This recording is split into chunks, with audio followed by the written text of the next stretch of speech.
ప్రవాహంలో ఉన్న రాళ్ళు నునుపుగా ఉంటాయి.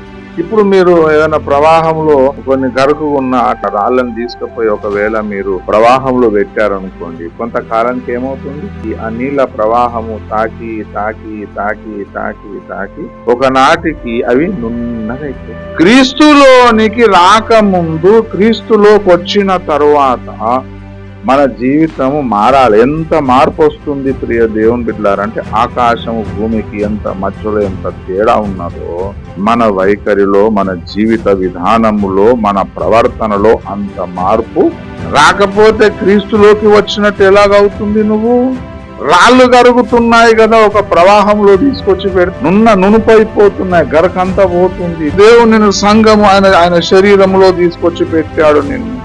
నీలో గుండా దేవుడు జీవజల నదులను ప్రవహింపజేస్తున్నాడు.